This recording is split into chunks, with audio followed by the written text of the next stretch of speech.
Hi friends, welcome to the sports ocean. So ये हमारा unit 3 है, periodization of sports training as per the syllabus of PGDSC, that is post graduate diploma in sports coaching. इसमें हम already हमारे दो units cover up कर चुके हैं, that is foundation of training and planning program design. Now we will begin with the periodization. तो periodization में हम देखेंगे क्या उसकी डेफिनेशन होती है, कितने टाइप के पीरियोडाइजेशन होते हैं, पीरियोडाइजेशन में टॉप फॉर्म कब अचीव होती है एंड उसके एम्स एंड कंटेंट क्या क्या है different different period of time. So first चीज है कि पीरियोडाइजेशन होता क्या है, उसकी डेफिनेशन क्या है। तो वही हमको एक साइंटिफिक तरीके से प्रॉपरली मैनर्ड में उसकी डेफिनेशन देनी है। दैट पीरियोडाइजेशन मतलब होता है एक सिस्टमैटिक, हम प्लान करते हैं पूरे ट्रेनिंग प्लान को, किसका, एथलीट का और उसकी फिजिकल ट्रेनिंग का, उसको हम कहते हैं पीरियोडाइजेशन। हम एक पूरे ट्रेनिंग प्लान, किसका, जो एथलीट का ट्रेनिंग प्लान है उसको हम प्लान करते हैं इन अ मैनर जहाँ पे उसकी प्रोग्रेसिव लर्निंग हो और रिस्क मिनिमाइज कर सकें उसकी इंजरी का, और उसकी बेस्ट परफॉर्मेंस अचीव कर सके, कब, ड्यूरिंग द मेन कंपटीशन। तो ये होता है periodization. So it involve progressive cycle. Progressive मतलब बढ़ते हुए नेचर में, हमने पहले कोई छोटी चीज लर्न करी, उसके थोड़ी कॉम्प्लेक्स लर्न करी, उसके बाद और हम उसका डिफिकल्टी लेवल ऐसे बढ़ाते जाते हैं। That is progressive cycle of various aspects of training program during a specific period to maximize performance and minimize injury और over training.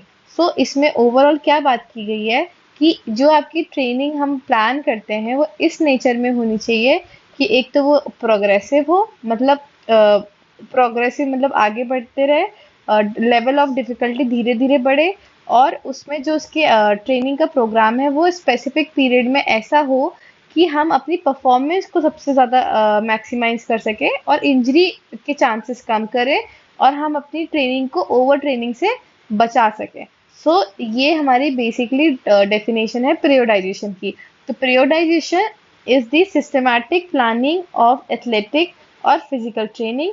It involves progressive cycle of various aspects of training program during a specific period to maximize performance and minimize injury or overtraining. Now उसके purpose क्या है, ये मैंने आपको इसके pointers दिए हैं। आपको जो चीज मैं एक्सप्लेन करूंगी वो चीज आपको डिटेल में इसको एग्जाम में लिख के आनी है। So peak at the right time. Peak at the right time means हमने जो भी ट्रेनिंग प्रोग्राम प्लान किया है, ये हमारा प्रिपरेटरी फेज होगा, ये हमारा कंपटीशन फेज होगा, ये हमारा ट्रांजिशन फेज होगा। सो हमने जो भी मेहनत करी, जो भी चीज करी है, जब हमारा मेन कंपटीशन है, ये हमारा कंपटीशन है, तो इस डेट को हमारी पीक परफॉर्मेंस है, इस टाइम पे हमारी पीक परफॉर्मेंस आए, उसके लिए हम पीरियोडाइजेशन प्लान करते हैं। So peak performance at the right time. Right time क्या होगा, जो हमारा मेजर कंपटीशन होगा। फिर आता है अवॉइड परफॉर्मेंस प्लेट्यू। मतलब हमारी प्लेट्यू मतलब जहाँ पे एक मैक्सिमम हमारी परफॉर्मेंस आ चुकी है, उसके बाद हमारी परफॉर्मेंस अच्छी नहीं हो रही, इंप्रूव नहीं हो रही, प्लेट्यू आ गया है, इसके आगे हम इंप्रूव नहीं कर पा रहे। तो हमें वो चीज अवॉइड करने के लिए भी पीरियोडाइजेशन प्लान करना होता है। देन आता है प्रमोट रिकवरी एंड अडाप्टेशन। हमें हमारी रिकवरी और अडाप्टेशन प्लान करना है थ्रू द मेथड ऑफ पीरियोडाइजेशन। की पीरियोडाइजेशन की मदद से हम लोग, हमारी रिकवरी इजी हो जाती है, बिकॉज हम डिफरेंट डिफरेंट इंटरवल्स पे रेस्ट एंड रिकवरी देते हैं। अडाप्टेशन वो होता है कि हमने जो भी ट्रेनिंग करी, ट्रेनिंग के बाद हमारा आउटपुट और हमारा जो हमारी परफॉर्मेंस है वो पहले से बेटर हो गई, that is adaptation. Then manage fatigue. जो भी हमारी थकावट है, जो भी हमारे वर्कलोड्स हैं, उसके बाद जो हमारी फटीग आती है उसको मैनेज करना प्रॉपर रेस्ट के थ्रू, एंड उसके बाद प्रॉपर लोड का मैनेजमेंट करना। Then ensure progressive load. Progressive load मतलब हमने जो भी लोड दिया है वो सर्टेन पॉइंट के बाद ही बढ़ाना है। ये नहीं है कि हमने सडनली पहले ए किया और सीधे हम सी पे जंप कर गए वो लोड पे। नहीं, फर्स्ट हमने ए प्लान किया, हमने कुछ डेज या वीक्स तक ए इस टाइप का वर्कआउट किया, उसके बाद जब हमारी मसल मेमोरी बिल्डअप हो गई तब हम बी पे गए, देन उसके बाद सर्टेन पॉइंट के बाद हम सी पे गए, उसको बोलते हैं इंश्योर प्रोग्रेसिव लोड। देन आता है हमारा कोर स्ट्रक्चर ऑफ पीरियोडाइजेशन। पीरियोडाइजेशन का बेसिक स्ट्रक्चर पहले क्या होता है कि एक मैक्रो साइकिल होती है, मीसो साइकिल होती है एंड मैक्रो साइकिल होती है। आप इसको ऐसे भी बना सकते हैं, मैक्रो साइकिल, देन आता है मीसो साइकिल, देन आता है आपका मैक्रो साइकिल। सो मैक्रो साइकिल सबसे बड़ा होता है, जो कि हम ईयरली की बात करते हैं, that is 6 to 12 months। Then आता है हमारा मीसो साइकिल, जो हमारा वीक मंथली साइकिल्स होता है, that is 3 to 6 weeks। And ये होता है वीकली साइकिल, ये होता है 5 से 7 दिन का। तो ये दिया है मैक्रो साइकिल, हमारा लॉन्ग टर्म प्लान होता है जहाँ पे 6 से 12 महीने और सीजन की बात करते हैं। मीसो साइकिल जो हमारा मीडियम टर्म और ब्लॉक होता है, जहाँ पे 3 से 6 महीने की वीक की बात करते हैं। और माइक्रो साइकिल हमारा जो होता है शॉर्ट टर्म ट्रेनिंग प्लान होता है, जो कि हमारा 5 से 7 दिन की बात करते हैं। नेक्स्ट हमारा आता है types of periodization. So there are 3 types of periodization, that is single periodization, then double and then multiple। ये double and then multiple, तो 3 टाइप के periodization होते हैं। अब हमें एग्जाम में पूछ लेगा कि what is defined periodization and types of periodization. सबसे पहले आपको उसकी डेफिनेशन लिखनी है कि पीरियोडाइजेशन की डेफिनेशन क्या है, देन उसका पर्पस क्या है, इंपॉर्टेंस क्या है, फिर हम उसकी पर्पस एंड इंपॉर्टेंस लिखेंगे, देन कोर स्ट्रक्चर क्या है वो लिखेंगे पीरियोडाइजेशन का। देन हम आएंगे टाइप्स ऑफ पीरियोडाइजेशन में कि 3 टाइप्स के पीरियोडाइजेशन होते हैं। ऐसे हम एक ग्राफ बना लेंगे जिसमें यहाँ पे टाइप्स ऑफ पीरियोडाइजेशन, पहला सिंगल, देन यहाँ पे डबल, देन यहाँ पे मल्टीपल, ऐसे करके हम इसका एक ग्राफ बना देंगे, फ्लो चार्ट बना देंगे।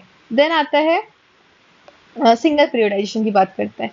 तो ट्रेनिंग, अब training is plan to peak once in a year, मतलब हमने जो भी हमारी ट्रेनिंग प्लान करी है उसका पीक परफॉर्मेंस साल में एक बार आना। क्यों? क्योंकि हमारा मेन कंपटीशन जिस टाइम पे आएगा, हम एक साल में एक ही मेन कंपटीशन को प्लान कर रहे हैं। अब उसकी फेजेस क्या है, उसमें 3 फेजेस हैं। तो सबसे पहला फेज आ जाता है प्रिपरेटरी फेज, जहाँ पे जनरल से स्पेसिफिक की तरफ जाते हैं हम लोग। देन आता है कंपटीशन फेज, देन आता है ट्रांजिशन फेज। ट्रांजिशन फेज को हम एक्टिव रेस्ट भी बोलते हैं। अब ये किस टाइप के स्पोर्ट्स चीजों के लिए सुटेबल होता है? सिंगल पीरियोडाइजेशन, जहाँ पे स्पोर्ट्स में एक सिंगल या फिर वन मेजर इवेंट होता है throughout the year. Then athlete preparing for Olympics, marathons और एनुअल चैंपियनशिप्स, मतलब जो एथलीट है वो या तो कोई ओलंपिक्स के लिए प्रिपरेशन कर रहा है, मैराथन्स जो एक साल में एक ही बार होती है, जैसे ओलंपिक साल में 4 साल में एक बार आता है। तो जो सपोज हम 4th ईयर में प्लान करें तो हमें ईयरली उसका 4th ईयर की पूरी प्लानिंग करनी पड़ेगी, that is single periodization. Annual championship मतलब जो साल में एक बार चैंपियनशिप होती है, मेन चैंपियनशिप होती है, उसकी बात कर रहे हैं। देन ये टेबल इंपॉर्टेंट है हमारा। टेबल कैसे इंपॉर्टेंट है? इसमें इसके एस्पेक्ट्स और उसकी डिटेल्स दी हुई है कि अब सिंगल पीरियोडाइजेशन समझ में आ रहा है, सिंगल वन, तो नंबर ऑफ पीक परफॉर्मेंस कितनी होना चाहिए? एक। देन कितने फेजेस हैं उसके? Preparatory, competition and transition. अब मैं प्रिपरेटरी, कंपटीशन, ट्रांजिशन को भी एक ग्राफ के थ्रू आपको समझा दूंगी एग्जैक्टली। देन स्पोर्ट के एग्जांपल्स कैसे दे दिए हैं इसमें? ओलंपिक में वेट लिफ्टिंग हो गई, मैराथन रनिंग हो गई, या एनुअल स्कूल स्पोर्ट्स डे हो गया। एनुअल मीन्स जो ईयर में एक बार होता है फाइनल। देन गोल क्या है? To maximize the performance for one main competition. अब ऐसे छोटे मोटे कंपटीशन बहुत बेसिक बेसिक तो आते रहता है, बट जो एक मेन कंपटीशन है वो साल में एक ही बार आ रहा था। गोल क्या है कि हम उस मेन कंपटीशन में अपनी परफॉर्मेंस को मैक्सिमाइज कर सकें। देन आता है डबल पीरियोडाइजेशन। अब इसमें क्या होता है? इसमें 2 कॉम्पिटिशन्स होते हैं साल में। तो जो हमारी ट्रेनिंग स्ट्रक्चर ऐसा प्लान करना है कि जो हमारी पीक परफॉर्मेंस है वो साल में 2 बार अचीव हो सके। सो ये किस टाइप की स्पोर्ट्स चीजों के लिए सुटेबल है? जैसे sports with indoor and outdoor sessions, then athletes with 2 important competition phases, कि साल में जो 2 इम्पॉर्टेंट कंपटीशन फेजेस हो रहे हैं उस टाइम पे हमारे 2 बार पीक परफॉर्मेंस अचीव हो सके। Then number of peak performance 2, phases कितने? प्रिपरेटरी, कंपटीशन एंड ट्रांजिशन, साल में हमें इसको 2 बार बनाना पड़ेगा।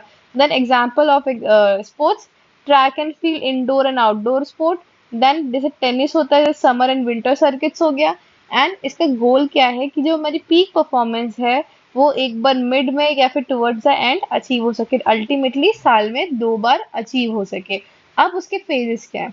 कितने फेजेस हैं? सो प्रिपरेटरी, कंपटीशन एंड ट्रांजिशन, और इसको साल में इंटू 2 कर दिया कि हम इसको साल में 2 बार अरेंज कर सकें। देन आता है मल्टीपल। मल्टीपल की जब हम बात करते हैं तो मोर देन 3 की बात करते हैं। एग्जैक्टली 3 की बात नहीं करते हैं, 3 या फिर 3 सॉरी एग्जैक्टली 2 की बात नहीं करते हैं, इसमें 3 और 3 से ज्यादा होते हैं, उसको हम कहते हैं मल्टीपल पीरियोडाइजेशन। तो इसमें जो ट्रेनिंग प्लान ऐसे होते हैं कि 3 या 3 से ज्यादा बार हमारी पीक परफॉर्मेंस अचीव हो सके। इसमें हम थ्रू आउट द ईयर की बात करते हैं, एक सिंगल ईयर की बात करते हैं। तो इसके फेजेस कैसे हैं, इसमें छोटी छोटी साइकिल्स होती हैं। जैसे हमने मिनी प्रिपरेटरी, देन कंपटीशन, फिर शॉर्ट रिकवरी। देन उस इसी मेथड को हम बार बार जितने भी हमारे नंबर ऑफ कॉम्पिटिशन्स है उससे हम इंटू कर दें या फिर उसके अकॉर्डिंग हम प्लान कर सकें। देन इसमें सुटेबल क्या क्या है कि जो स्पोर्ट की कंपटीशन की फ्रिक्वेंसी है वो ज़्यादा हो, टीम स्पोर्ट्स हो, कॉम्बैट स्पोर्ट्स हो या फिर स्विमिंग हो। एग्जाम्पल, अब नंबर ऑफ पीक क्या है, इसमें 3 या 3 से ज़्यादा होनी चाहिए। फेजेस क्या है, शॉर्ट साइकिल होती है, प्रिपरेटरी, कॉम्पिटिटिव, रिकवरी एंड उसके उसको रिपीट किया जाता है। एग्जाम्पल्स उसके दिए हैं wrestling, swimming, basketball, badminton, football and many more. आप अपने गेम्स के भी एग्जाम्पल्स इसमें दे सकते हैं। देन इसका गोल ये है कि maintain a high level of performance across multiple competition, कि हमारे जितने भी कॉम्पिटिशन आ रहे हैं उन सब कॉम्पिटिशन में हम अपनी हाई लेवल ऑफ परफॉर्मेंस को मेंटेन रख सकें। तो ये इसका मेन गोल है। देन हमारे तीनों टाइप के पीरियोडाइजेशन कंप्लीट होते हैं। फिर मैंने एक फाइनल आपको चार्ट दे दिया है, आप इसको एक बार देख लेंगे तो जो चीज़ हमने पढ़ी उन्हीं को हमने शॉर्ट में यहाँ पे डाला हुआ है। इसमें पीक परफॉर्मेंस एक बार है, किस टाइप की sport, Olympic sport, marathon, annual sports meet. और इसमें पीक परफॉर्मेंस एक साल में एक ही बार अचीव होती है। डबल से 2 टाइम इस पे पीक होती है। Then track and field, tennis, swimming, इनकी बात करते हैं, पीक परफॉर्मेंस इनकी 2 बार अचीव होती है। मल्टीपल में 3 या 3 से ज्यादा होती है, basketball, wrestling, football, MMA and इसमें फ्रीक्वेंट पीक परफॉर्मेंसेस अचीव होती है throughout the year. Then हम बात करते हैं top form and periodization. So top form क्या होता है, टॉप फॉर्म वो होता है जहाँ पे एक एथलीट अपनी सबसे मैक्सिमम परफॉर्मेंस अचीव करता है। अब उसको हमें लिंकअप किससे करना है, पीरियोडाइजेशन से, कि पीरियोडाइजेशन में टॉप फॉर्म क्या होता है। तो टॉप परफॉर्म तो मैंने आपको बता दिया कि पीक परफॉर्मेंस होती है किसी भी एथलीट की, मगर वो पीरियोडाइजेशन में क्या होता है कि उसको उसके ट्रेनिंग प्लान को ऐसे डिवाइड करना कि जब उसका मेन कंपटीशन है, ये उसका कंपटीशन है, तो उसकी प्रैक्टिसेस को ऐसे डिवाइड करना कि जब उसकी परफॉर्मेंस इधर पे वो करे, इस डेट्स पे या स्पेसिफिक पीरियड ऑफ टाइम पे, इस टाइम पे उसकी परफॉर्मेंस सबसे ज्यादा हो। So top form refers to the peak performance state of an athlete where they are at their maximum physical, technical, tactical and psychological capacity, usually timed to coincide with major competition or an event. So top form की इसमें बात की कि एक athlete की एक state होती है जहाँ पे वो पीक परफॉर्मेंस अपना अचीव करता है। और पीक परफॉर्मेंस में उसकी क्या क्या चीज़ें आ रही हैं कि एक तो उसकी फिजिकल कैपेसिटी कि वो सबसे अच्छा फिजिकली परफॉर्म करे, देन टेक्निकली अच्छा परफॉर्म करे, टैक्टिकली अच्छा परफॉर्म करे एंड वो साइकोलॉजिकली फिट रहे और वो बहुत मोटिवेटेड रहे और वो उसका साइकोलॉजिकल एस्पेक्ट बहुत ही क्लियर हो उस टाइम पे, कब जब उसका ये टाइम कोइंसाइड करे विद इन मेजर कंपटीशन, जब उसका मेन कंपटीशन हो तब वो physically, technically, tactically and psychologically peak performance पे हो। सो टेक्निकली क्या होता है, जो कि हमारे स्किल रिलेटेड चीज़ें होती हैं, एंड टैक्टिकली वो होती है कि जो हमने स्किल सीखी है उसको आप कितना effectively during the competition implement कर रहे हैं, उसको हम कहते हैं टेक्निकल पार्ट। एंड साइकोलॉजी की आप मेंटली कितने स्ट्रांग है, मेंटल टफनेस कितनी ज़्यादा है आपकी। एंड अब इसमें बात करते हैं कि गोल ऑफ पीरियोडाइजेशन क्या होता है। The main goal of periodization to ensure that athlete reaches top form at the right time. So ये इसका कीवर्ड है कि जब उसकी पीरियोडाइजेशन का मेन गोल होता है कि एक एथलीट की टॉप फॉर्म कब अचीव हो, राइट टाइम पे। राइट टाइम उसका क्या होगा, जो उसका मेन कंपटीशन है। अब उसके पहले भी नहीं अचीव होनी चाहिए ना उसके बहुत बाद में अचीव होना चाहिए। उसमें लिखा है not too early not too late. मतलब अब हमारा सपोज करो कि हमारा ये ट्रेनिंग प्लान है। सो इस ट्रेनिंग प्लान में हम लोग, ये हमारा ट्रेनिंग प्लान है। अब इसमें ये बोला ये 3 फेजेस में ये हमारा मेन कंपटीशन है, ठीक है। अब हमारी परफॉर्मेंस पीक यहाँ पे भी अचीव नहीं होना चाहिए, ना यहाँ पे अचीव होना चाहिए, ना यहाँ अचीव होना चाहिए। सो हमारी मेन पीक परफॉर्मेंस यहाँ पे अचीव होना चाहिए, क्योंकि ये हमारा मेन इवेंट है। दैट इज सपोज करो सितंबर में हमारा मेन इवेंट है, तो इस डेट को, इस मंथ में हमारी पीक परफॉर्मेंस अचीव होना चाहिए। देन हम बात करते हैं कि periodization is a tool that man. अब पीरियोडाइजेशन कैसे कैसे चीजें मैनेज करता है। तो पहली चीज है कि फटीग एंड रिकवरी, वो मैनेज करता है कि टोटल जो भी आपकी फटीग हुई है एंड रिकवरी, उसको कितना टाइम, किस टाइप की एक्टिविटी, अगर बहुत हाई इंटेंसिटी का वर्कआउट है या फिर बहुत ज्यादा टायरिंग वर्कआउट है, तो उसको ज्यादा, जितना, अगर मैंने बहुत ज्यादा वर्कआउट किया है तो मुझे रिकवरी उस हिसाब से चाहिए होगी, एंड अगर मैंने वर्कआउट ही छोटा सा किया है तो मुझे रिकवरी भी कम चाहिए होगी। तो वो मैनेज करता है फटीग एंड रिकवरी को। Training, stress and adaptation. अब ट्रेनिंग में जो भी स्ट्रेस दिया है बॉडी में, उसमें उसको इस तरीके से प्लान करें कि बॉडी उस स्ट्रेस को इजीली अडाप्ट कर सके एंड धीरे धीरे उससे अच्छी परफॉर्मेंस दे। तो ये जो अच्छी परफॉर्मेंस है, इस चीज को हम कहते हैं adaptation. Then skill refinement and competition readiness. अब इसमें ये बोला गया कि स्किल रिफाइनमेंट मतलब जो भी हमारी स्किल्स हैं उनको पहले से इम्प्रूव करना एंड कंपटीशन के लिए रेडी करना। It does this by systematically planning and manipulating. अब ये पीरियोडाइजेशन कैसे प्लान होता है, ये एक सिस्टमैटिकली प्लान होता है पूरे ट्रेनिंग पीरियड को, और मैनिपुलेटिंग मतलब जो भी उसके वेरिएबल्स हैं उनको इस तरीके से मैनिपुलेट करना या फिर उस तरीके से एडजस्ट करना ताकि आपकी पीक परफॉर्मेंस अचीव हो सके। पीक परफॉर्मेंस अब वो कैसे करेंगे? Training intensity, training volume and tapering. अब जब, अगर आप इंटेंसिटी मतलब कितने एफर्ट से उस ट्रेनिंग को कर रहे हैं, तो अगर आपकी इंटेंसिटी हाई है तो आपको अपनी वॉल्यूम लो रखनी पड़ेगी, एंड अगर आपकी वॉल्यूम हाई है तो आपको अपनी इंटेंसिटी लो रखनी पड़ेगी। अब इसमें ये भी डिपेंड करता है कि प्रिपरेटरी फेज में क्या चीज़ें हाई रखेंगे, किस चीज़ को लो रखेंगे, एंड कंपटीशन फेज में आपकी इंटेंसिटी हाई रहेगी कि लो रहेगी, वो सारी ये वेरिएबल्स को भी अकॉर्डिंग टू द इवेंट हमें प्लान करना होता है। देन आता है टेपरिंग। टेपरिंग क्या होता है? रिड्यूस लोड बिफोर अ की इवेंट। टेपरिंग मीन्स होता है कि हमारा जो मेन इवेंट है इसके पहले जो हमारा लोड है वो हम कम करें, ना कि एकदम सडनली बढ़ाएं, बिकॉज ज्यादा बढ़ाएंगे तो हमें इंजरी होने के चांसेस हैं या फिर हमारी बॉडी फटीक में जा सकती है। तो हमें ड्यूरिंग द मेन कॉम्पिटिशन हमें हमारी जो ट्रेनिंग लोड है वो हमें थोड़ा सा कम करना होता है।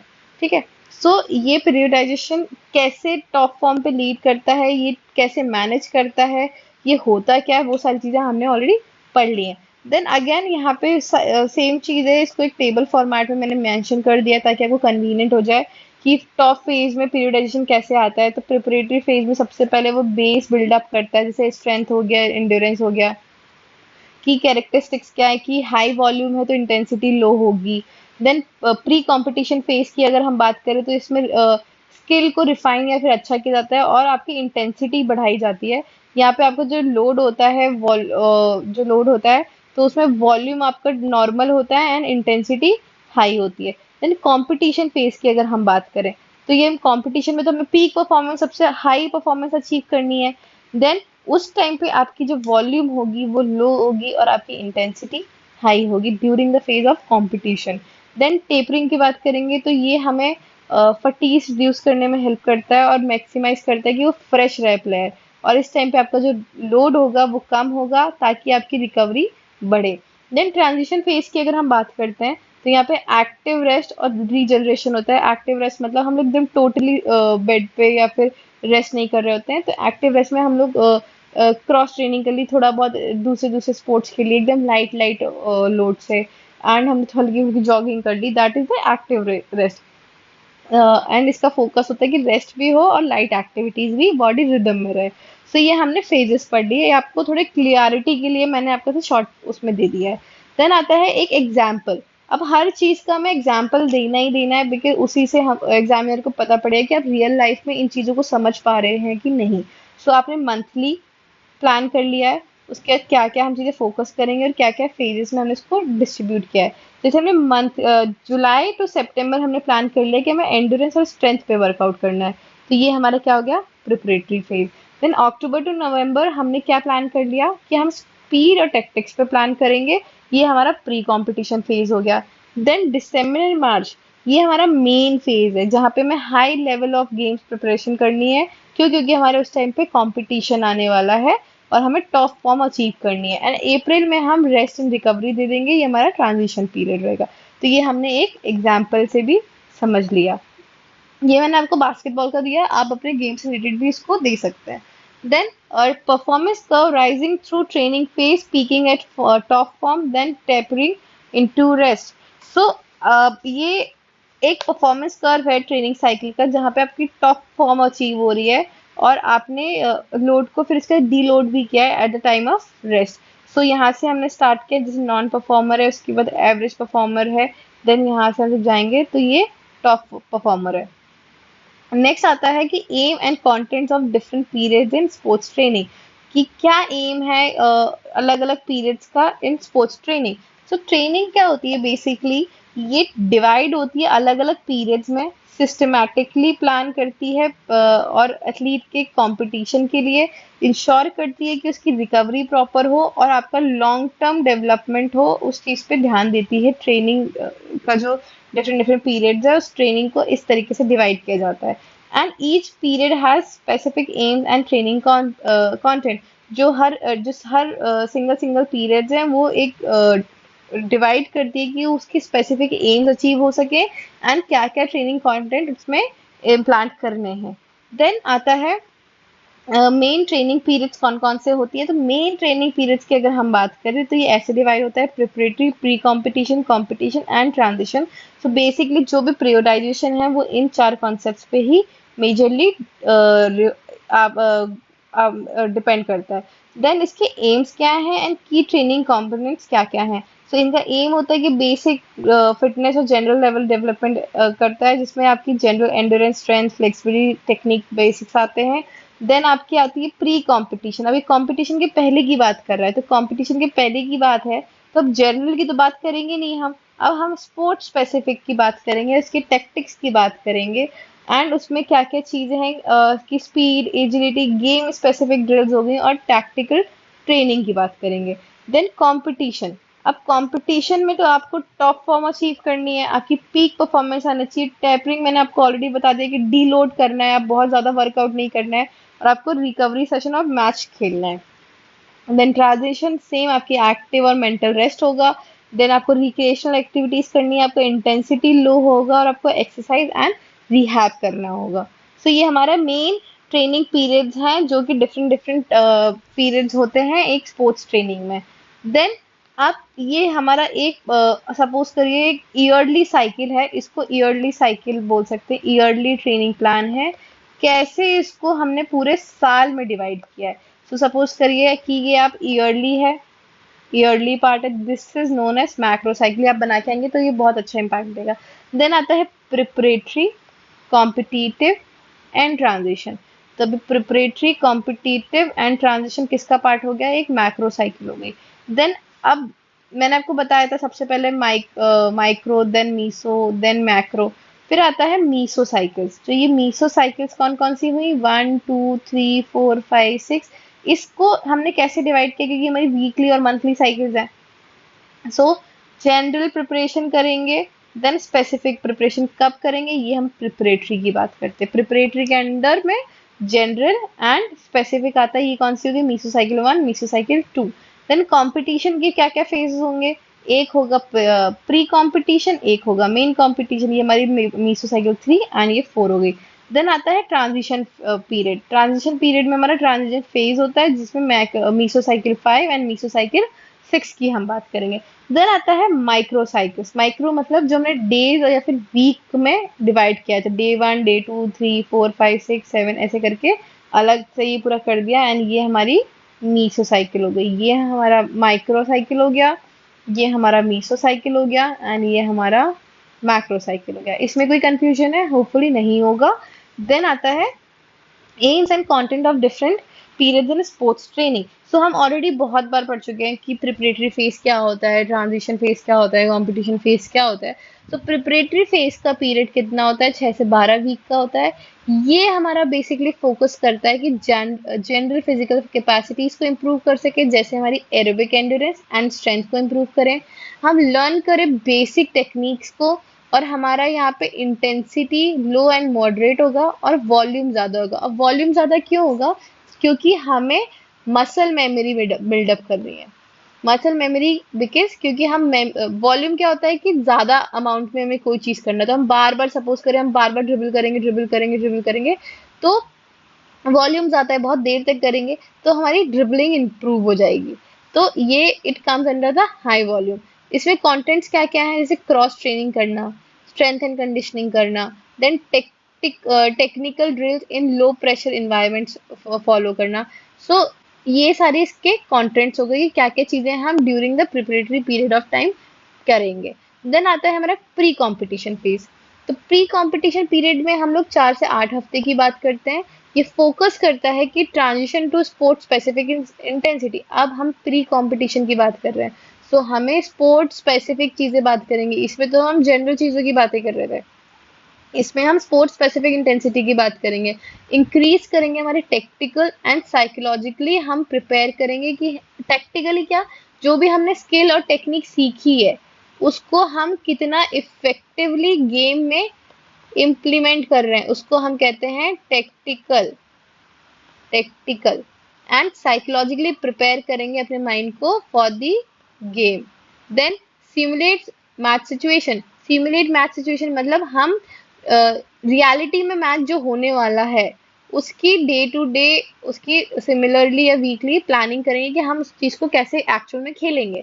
देन उसके कंटेंट क्या क्या हो जाएंगे, high intensity interval training, position specific. आप सपोज बास्केटबॉल प्लेयर हैं तो सेंटर की जो पोजीशन है उसके स्पेसिफिक रिलेटेड ड्रिल्स कराना, पॉइंट गार्ड की ड्रिल्स कराना। सपोज पॉइंट गार्ड को ड्रिबलिंग अच्छी होनी चाहिए, उसकी लॉन्ग रेंज शूटिंग अच्छी होनी चाहिए, उसकी पासिंग एफिशिएंट होना चाहिए। तो ये पोजीशन स्पेसिफिक ड्रिल्स हो गई। Then mental focus and visualization techniques. So ये सारे इसके कंटेंट्स हो गए। विजुअलाइजेशन मतलब हमें ऑलरेडी पहले से ही विजुअलाइज करना है कि हम ऐसे मैच खेलने वाले हैं, हम ऐसा परफॉर्म करें, हमारी टीम ऐसा परफॉर्म करे, this comes under the visualization. Then आता है हमारा competition period. Competition period basically depend करता है कि किस मंथ में है या फिर किस वीक में हमारा कंपटीशन है। उसमें हम फोकस करेंगे कि हमारा जो पीक परफॉर्मेंस है वो स्पेसिफिक इवेंट की ड्यूरेशन में अचीव हो सके। मेंटल फिजिकल क्वालिटीज पे फोकस करेंगे एंड हम प्रिवेंट करेंगे अपने आप को ओवर ट्रेनिंग से, कि हम ज़्यादा ट्रेनिंग ना करें ताकि हमारी मसल्स या बॉडी फटीक में जाना जाए और हमें इंजरीज ना हो। अब इसमें क्या क्या कंटेंट होंगे, टेपरिंग स्ट्रैटेजीज, मतलब हमें बहुत ज़्यादा वर्कआउट नहीं करना है, हमें डी लोड करना है, ना कि बहुत ज़्यादा ओवरलोड करना है। Then competitive matches and simulation, जो हमारे कॉम्पिटिशन मैचेस होने वाले हैं उसकी हम लोग ऑलरेडी प्रैक्टिस करें, that comes under the simulation, मतलब सिमिलर काइंड ऑफ प्रैक्टिस करें। देन रिकवरी प्रोटोकॉल्स, हम प्रॉपर रिकवरी ले। ये हो गया हमारा कंपटीशन पीरियड। देन हमारा आता है ट्रांजिशन पीरियड। ट्रांजिशन पीरियड जो होता है वो रिकवरी की बात करता है। तो ये हमारा 2 से 4 हफ्ते का होता है। रिकवरी सेशंस होते हैं, उसमें प्रॉपर हमारी मेंटल रीजनरेशन होता है। हम लोग वापस जो बहुत इतना हाई इंटेंसिटी हमने मैचेस खेले उसको रिकवरी देता है, हम मेंटली वापस बैक टू नॉर्मल होने लग जाते हैं और हमारी इंजरीज को प्रिवेंट करता है। तो इसके कंटेंट्स क्या क्या होंगे, हम स्विमिंग कर सकते हैं, योगा, साइकिलिंग, हम लाइट टेक्निकल प्ले कर सकते हैं, हम थेरेपी सेशंस ले सकते हैं अगर हमें नीडेड है तो। ये comes under the transition periods. Then हम आते हैं कि एक पीरियडाइजेशन की एक नॉर्मल टाइमलाइन हम बना देते हैं। तो ये आपको ऐसे टाइमलाइन बना सकते हैं कि सबसे पहले प्रिपरेटरी है, then pre competition, then competition and then transition. हर हर एक पीरियड का डिफरेंट डिफरेंट गोल होता है और कंटेंट होता है कि प्रिपरेटरी का अलग है, प्री कंपटीशन, कंपटीशन, ट्रांजिशन सबका अलग अलग है। इसका जो स्ट्रक्चर होता है वो अल्टीमेटली ये चाहता है कि उसकी पीक परफॉर्मेंस अचीव हो सके और इंजरी से प्रिवेंट हो सके, और कोचेज उसकी मॉनिटर करेंगे कि प्रोग्रेसिव नेचर में होना चाहिए, उसकी जो ट्रेनिंग है वो बढ़ते रहना चाहिए, अच्छी होना चाहिए। और अगर कुछ भी नीड है कि इस पीरियड में कुछ एडजस्टमेंट करना है या फिर इस कंपटीशन फेज में कुछ एडजस्टमेंट करना है तो वो एडजस्ट कर सके। कौन? कोचेस। देन सेम चीज का एक मैंने ईयरली प्लान बनाया हुआ है, जैसे हमने मंथली प्लान अभी बनाया हुआ था, ये यहाँ पे ऐसे ईयरली प्लान बना हुआ है। तो ईयरली में कैसे दिया हुआ है कि जो प्रिपरेटरी फेज हमारा 8 से 12 हफ्ते का है, यहाँ पे हमने जनरल फिटनेस, स्किल फाउंडेशन और स्ट्रेंथ कंडीशनिंग की बात करी है। मैंने प्री कंपटीशन में हमने 6 से 8 हफ्ते की बात करी है, यहाँ पे हम tactical drills, game simulation and स्क्रीमेज, मतलब होता है जो रियल लाइफ गेम्स है उन्हीं को हम प्रैक्टिस मैचेस खेलें, उसी प्रेशर के अंडर में प्रैक्टिस करना, उसको कहते हैं स्क्रीमेज। देन कंपटीशन फेज में हम 12 से 20 हफ्ते की बात करते हैं, ये हम ईयरली की बात कर रहे हैं, ठीक है। सो उसकी पीक परफॉर्मेंस अचीव हो सके, उसके मैच प्ले एंड रिकवरी की बात करेंगे। एंड देन ट्रांजिशन में हम 2 से 4 हफ्ते की बात करेंगे, जहाँ पे हम active rest, rehab, low intensity fun games पे स्विच करेंगे। देन आता है basketball training plan, weekly, monthly and yearly. So अब हमने यहाँ पे अपने अपने sport related weekly, monthly, yearly plans बनाए हुए हैं, जहाँ पे मेन ऑब्जेक्टिव उसका क्या है कि हमारी पीक परफॉर्मेंसेस अचीव हो सके। सो हम अगर वीक की बात करते हैं, तो ये हमने मंथली मंथली मीसो साइकिल्स की बात की, यहाँ पे प्रिपरेटरी फेज की हम अभी बात कर रहे हैं। तो वीक 1, वीक 2, वीक 3, वीक 4, इसका बेस ऑब्जेक्टिव क्या है कि हमारी aerobic endurance, body weight training और फ्लेक्सिबिलिटी इंप्रूव हो। देन आता है स्ट्रेंथ फाउंडेशन, कि हमने जिम वर्कआउट किया, अपर लोअर बॉडी का एंड प्लायोमेट्रिक्स करी। देन वीक 3 में हमने स्किल्स को अच्छा किया, जैसे dribbling, shooting mechanism and footwork. Then 4 week में हमने रिकवरी की बात करी, जहाँ पे फिटनेस टेस्ट, हमने light session and mobility drills करी। ये हमारा प्रिपरेटरी फेज हो गया। देन हमारा competition phase, that is month 5। सो यहाँ पे हमने उसका मंथ 5 का कैसे वीक्स डिवाइड किए, 1, 2, 3, 4, again tactical execution, high intensity का हमने गेम प्ले किया, हमने लोड को मैनेज किया और गेम वीक किया। तो टेक्टिकल में क्या आ जाएगा, full court press, zone defense, हमने जो भी टेक्टिकल पार्ट्स है उनको इम्प्लीमेंट किया, offensive sets. Then high intensity की अगर हम बात करें, तो हमने गेम खेला, हाई गेम हमारा हाई इंटेंसिटी की चीजें होती हैं, वीडियो एनालिसिस किए एंड हमने पीक स्ट्रेंथ अचीव करी। देन लोड मैनेजमेंट, हमने अपनी स्किल्स को रिफाइन किया और हमने एक्टिव रिकवरी करी। देन गेम वीक, यहाँ पे strategy walk through, tapering, nutrition and emphasis, हमने गेम वीक में उसकी स्ट्रैटेजी फॉलो करी, टेपरिंग करी, न्यूट्रिशन लिया प्रॉपर। ये हमारा वीक 4 की बात हुई। देन आता है वीकली की बात करते हैं। अब हमने ये मंथ प्लान किया था, अब हम बात कर रहे हैं वीक की। तो हमने पूरा, जैसे हम अपने कॉलेज में भी देखते हैं कि जो कंडीशनिंग सेशंस होते हैं मॉर्निंग के, so Monday, Tuesday, Wednesday, Thursday, Friday, Saturday, Sunday, so हर दिन हम लोग अलग अलग सेशंस प्लान करते हैं, type of session.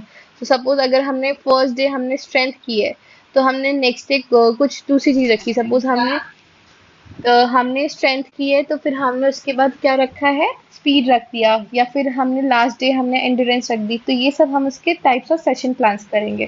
Then conditioning, so Monday को हमने कंडीशनिंग में स्ट्रेंथ किया, उसकी डिटेल्स क्या, हमें एजिलिटी लैडर्स किए, अपर बॉडी वेट्स किया एंड मोबिलिटी ड्रिल्स किया।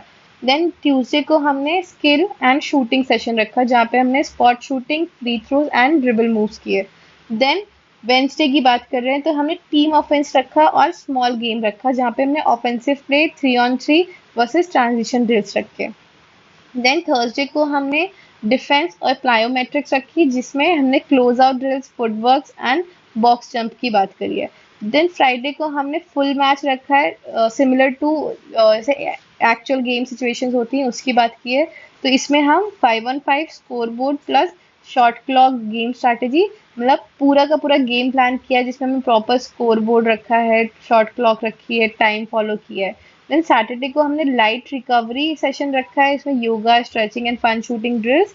एंड देन संडे को हमने प्रॉपर रेस्ट रखा है, या फिर हमने एक टेक्निकल वीडियो सेशन रखा है, जहाँ पे हम team meeting, highlight the breakdown opponent scouting, जिसमें स्काउटिंग रिपोर्ट प्रिपेयर किए कि कैसे हमारे ओपोनेंट्स खेल रहे हैं। स्काउटिंग रिपोर्ट वो होती है जहाँ पे प्लेयर्स की प्रोफाइलिंग की जाती है कि किस पोजीशन पे वो खेल रहा है। सपोज वो गार्ड है, तो उसने कितने ऑफेंसिव रिबाउंड्स लिए, कितने डिफेंसिव रिबाउंड्स लिए, कितने उसने स्कोर किया है एंड कितने असिस्ट किए। तो वो उसकी एक स्काउटिंग रिपोर्ट है, जिसमें प्लेयर की प्रॉपर परफॉर्मेंस को शोकास्ट किया जाता है।